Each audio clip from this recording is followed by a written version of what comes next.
Alors là, ce qu'on va faire, c'est qu'on va déplacer toutes nos valeurs vers le haut. Donc c'est-à-dire que, donc, souvenez-vous, à la base, ce que je vous avais dit, c'est on a ceci. C'est-à-dire que on a, oh, ça c'est toujours un peu embêtant, hop, on a du coup une liste, donc un tableau qui est une liste de listes qui contient toutes nos valeurs. Si on fait un déplacement vers le haut, ça veut dire qu'en fait le nombre qui est ici, on va le faire déplacer jusqu'à atteindre soit la dernière liste, ou la première liste plutôt ici, donc soit la liste vraiment tout en haut, soit s'il y a un nombre ici, par exemple admettons un 8, et ben on peut pas le faire bouger. Donc nous ce qu'il faut qu'on fasse, c'est que en fait quand on va avoir un déplacement vers le haut, on va prendre le premier chiffre, on va regarder, donc on va prendre la première ligne, on va voir qu'on a la première ligne, donc du coup on peut pas déplacer plus haut parce que bah, y a pas de liste au-dessus.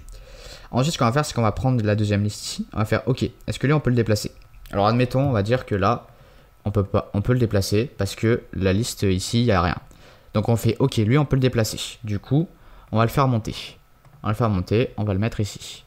Hop, comme ceci. Le 4. Le 4, il voit qu'ici c'est vide, donc lui aussi on va pouvoir le faire monter. Youpi, voilà. Et admettons, là c'est vide, et là on a un 4.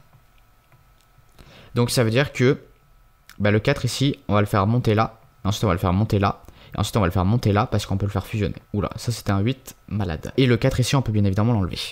Alors oui, je sais, là j'ai mis 5 lignes, mais c'est pour l'exemple, ok. C'est pareil que ce soit 4 ou 5. Du coup, on va pouvoir revenir sur le code. Hop. Hop, comme ceci. Donc, move up. Ce qu'on va faire, c'est que, bah, comme je l'ai dit, on va déplacer toutes les valeurs. Donc, regardons un petit peu le code et lisons-le un petit peu pour le comprendre. Ici, ce que nous avons, c'est que ce qu'on va faire, c'est qu'on va prendre chaque valeur. Si elle est égale à 0, on s'en fout, on va pas la déplacer, ça sert à rien.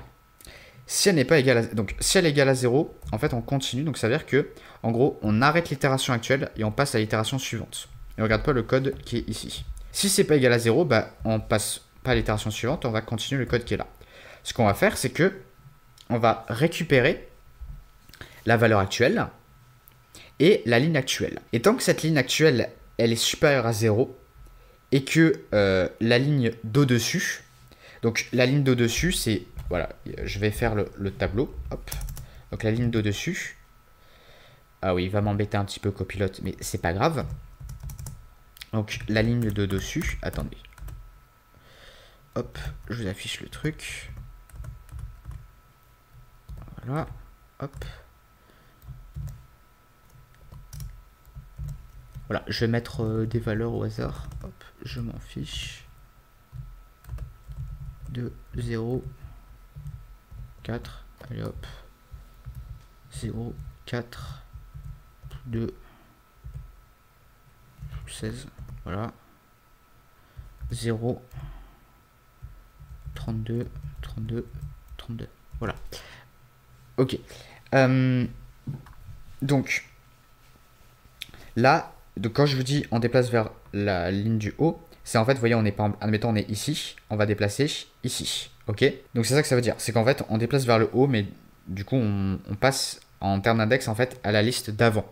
Est-ce que vous voyez ce que je veux dire? Vous voyez que là, la liste ici, cette ligne, elle est donc, je vais aussi expliquer ça. Là, l'index ici c'est le numéro de ligne. Et là, le numéro de colonne pour un tableau NumPy.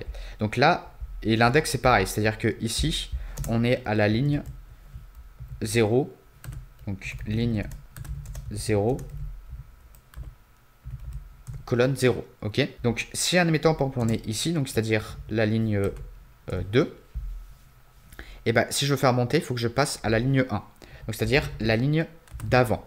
Mais nous, visuellement, quand on regarde un tableau, ça veut dire qu'on monte le truc. Mais monter le truc ici, ça veut dire on regarde la valeur qui est à la ligne de l'index juste avant. Ok. Donc si la ligne avant, donc à la ligne qui est current row moins 1, donc c'est-à-dire la valeur actuelle moins 1, et bah si c'est égal à 0, ça veut dire qu'on peut shift. Ok. Mais il faut regarder si on peut encore shift. Si on peut encore shift, et ben on va décrémenter current row jusqu'à atteindre soit une current row où il y a plus de, où c'est plus possible de descendre avant, on peut plus descendre, enfin on peut plus diminuer la valeur parce que on a soit atteint la première liste, soit on a atteint en fait une liste où la ligne actuelle, cette case, la case en fait est déjà occupée. Donc dès que ça arrive, et ben on met current val comme ceci.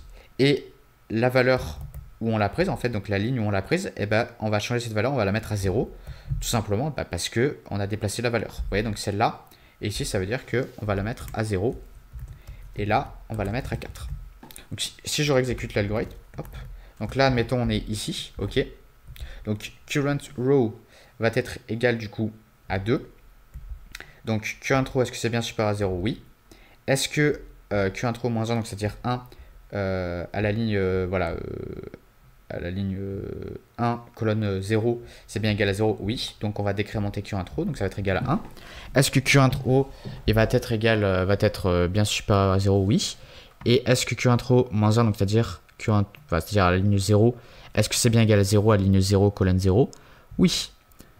Je décrémente. Est-ce que current 0 est positif? Non. Du coup, je regarde si current row est bien différent de row. Donc c'est-à-dire, est-ce que 2 est bien différent de 0? Dans notre cas ici, oui. Donc du coup, je vais mettre ma valeur à la ligne 0, colonne 0. Et à la ligne 2, colonne 0, je mets bien 0. Voilà, le row, c'est bien celui d'ici. C'est ma variable d'itération. Voilà. Et ensuite, ce que je vais faire, c'est qu'une fois que j'aurai fait ces déplacements, je vais vérifier s'il n'y a pas des valeurs côte à côte qui sont égales.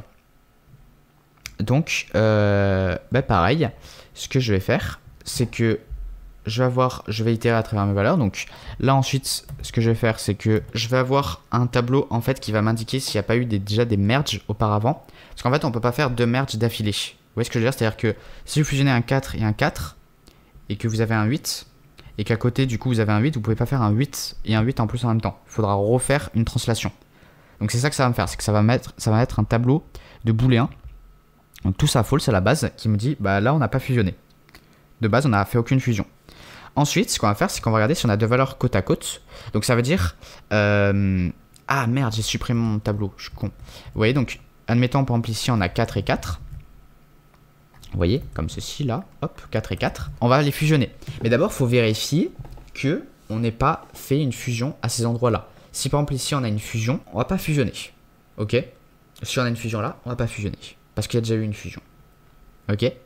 Donc, du coup, on le fait uniquement si il n'y a pas eu de fusion aux deux lignes, en fait, qu'on indique à row et row plus 1. Voilà. Donc, si c'est le cas, tout simplement, ce qu'on fait, c'est qu'on fait board values row call. Donc, c'est-à-dire à l'endroit où on est actuellement, on multiplie par 2 la valeur. Celle qui est une ligne au-dessus, tout simplement, on va mettre égal à 0. Donc, une ligne au-dessus. Donc, ça veut dire, du coup, une ligne en dessous quand on regarde visuellement. Je sais, c'est un peu confusion, mais du coup, vous voyez, si on a une fusion ici, donc on a row égale à 0, lui, du coup, il faudra le mettre à 0 ici, et lui, il faudra le mettre à 8. Puisque 2 fois 4, ça fait 8. Voilà. Et on met, bien évidemment, que à cette ligne-là, il y a l'autre ligne, on a fait une fusion à cet endroit-là. Voilà, tout simplement. Et c'est fini. Et ensuite, on refait un shift pour combler, en fait, les trous qu'il y aurait pu avoir. Par exemple, je dis n'importe quoi. Oui, admettons, là, vous voyez, il y avait un 16, ok. Le 16, du coup, il faudra bien le remonter ici parce que là, grâce à la fusion, il y a un trou qui s'est libéré. Enfin, il y a un trou qui s'est créé. Voilà. Et là, après, ce qu'on va faire, c'est qu'on va on va régénérer une valeur au hasard. Donc, une cellule, on va lui donner une valeur. On va prendre une cellule au hasard libre et on va lui générer une valeur. Et ensuite, on va move down. Non, on va pas move down. On va d'abord vérifier s'il n'y a pas un game over, si c'est pas terminé le jeu. Ça, on verra plus tard. Move down, c'est le même principe. À part que là, c'est quand on descend. Quand on fait descendre les valeurs, donc ça veut dire que si on reprend notre tableau, hop, je vais le décaler là. C'est-à-dire que... Oh non, il a pas bien copié le truc, il est nul. Ça veut dire que là, on va regarder par exemple ici, on a la ligne 1. Donc il faudra regarder du coup à la ligne ici. Vous voyez, ça veut dire qu'en gros, on va descendre à cette ligne-là. Donc on va incrémenter du coup la valeur. Du coup, on va regarder à la ligne 2. Donc la ligne 2 qui sera du coup, vous voyez, plus grande. En fait, l'index sera plus grand. que la ligne actuelle. Voilà. Donc, du coup, ce qu'on va faire, c'est qu'on va partir du bas et on va regarder si on peut descendre plus. Bah, si on est à la toute dernière ligne, on ne pourra pas. Du coup, on va passer à l'avant-dernière ligne. On va voir si on peut descendre. Est-ce qu'il y a une ligne de vide? Parce que la ligne d'en dessous est vide. Oui, donc du coup, on pourra faire descendre. Là, on pourra faire descendre. Donc, on va mettre 16. Et là, on va mettre 0. Ensuite, on va passer à cette ligne-là. Est-ce qu'on peut descendre? Oui, évidemment. Donc, on va mettre 0 là et on va mettre 0 ici. Et voilà, c'est ça ce que ça va faire. Donc, on va partir du bas de notre tableau. Ok. Enfin, non, du haut. Ouais, même moi, je m'y perds un peu. Ce qu'on va faire, c'est qu'on va partir à la fin de notre tableau. Ok. Donc, ici, à cette dernière ligne-là. Et on va remonter pour arriver jusqu'en haut pour voir à quel point on peut faire descendre nos valeurs. Donc pareil, regarde, si on a une valeur actuelle qui est égale à 0, on s'en fout. Si ce n'est pas le cas, et on la stocke, on stocke la ligne actuelle. Et tant qu'on peut faire descendre notre valeur, on la fait descendre. C'est-à-dire que tant qu'on peut la mettre dans une ligne qui a un index de plus en plus grand, on le fait. Et dès qu'on arrive à soit un bord, soit on peut plus descendre, et on change les valeurs s'il y a eu bien évidemment un changement de ligne. Parce que si on était déjà bloqué, pas besoin de faire quoi que ce soit. Pareil, on fait une fusion, même principe, et on shift down à nouveau. Voilà. Bon, oui, il y a du code qui se répète un peu, je sais que c'est pas ouf, mais bon, voilà. Et pareil, on vérifie que le jeu n'est pas terminé, et si on peut ajouter une cellule, une nouvelle valeur dans une cellule vide. Move left, move left, ça va être assez similaire aussi. Move left, à part que, en fait, ça va être sur une colonne. Donc une colonne, sur les colonnes, pardon. Donc move left, ça veut dire, attendez, je vais reprendre à nouveau mon petit tableau. J'ai supprimé tout le tableau, ok, c'est génial. Move left. Voilà, hop. Move left. Donc on va dire par exemple que ici on a 0, là on a 0, et là on a 32. Donc du coup on va regarder la colonne. Donc on va partir d'ici, donc de la fin de notre liste. Donc on va regarder la colonne la plus à droite. On va voir, ok, on peut shift ici, donc on va mettre le 32 là. Est-ce qu'on peut encore le déplacer? Oui, on va le mettre là. Voilà. C'est exactement ce que ça va faire. C'est-à-dire qu'on va prendre une valeur, on va regarder si cette valeur elle est égale à 0. Si elle est égale à 0, on s'en fiche. Si elle n'est pas égale à 0, on récupère la valeur actuelle et la colonne actuelle. Et tant qu'on peut déplacer vers la gauche, donc c'est-à-dire qu'on peut diminuer du coup l'index de la colonne. Donc tant qu'on trouve une colonne avec un index plus petit et qui est vide, voilà, on descend, on essaie d'aller le plus à gauche possible. Et dès qu'on ne peut plus, on change la valeur actuelle. On prend la valeur qu'on avait et on la met dans la nouvelle colonne. Voilà, tout simplement. On fait une vérification de merge. Pareil, avec un tableau qui nous permet de vérifier si on n'a pas déjà fusionné à cet endroit-là. Et on reshift. Et on vérifie, pareil, si on peut ajouter une valeur dans une cellule. Et si on peut continuer à jouer aussi. Et move right, c'est pareil, à part que c'est du coup vers la droite. Donc c'est vraiment le même principe aussi. Vous voyez? Donc méthode move right. Et on va faire une fusion aussi pareil. Ensuite, donc ici, vous voyez. Donc ça c'est ma première boucle for. Ok. Ça c'est notre boucle for. Une autre boucle for, pardon. Et ça c'est la même boucle for que tout à l'heure pour refaire un shift again à nouveau. Et pareil, à nouveau le même code. Celui-là j'aurais pu le mettre ailleurs, c'est vrai que j'y pense. Celui-là j'aurais pu l'enlever. Et il aurait pu être mis ailleurs, mais bon. Dans tous les cas, il se répétait un petit peu ces deux lignes de code. Donc autant les mettre là. Ensuite, on a la méthode game over. Donc ça, c'est bientôt la fin.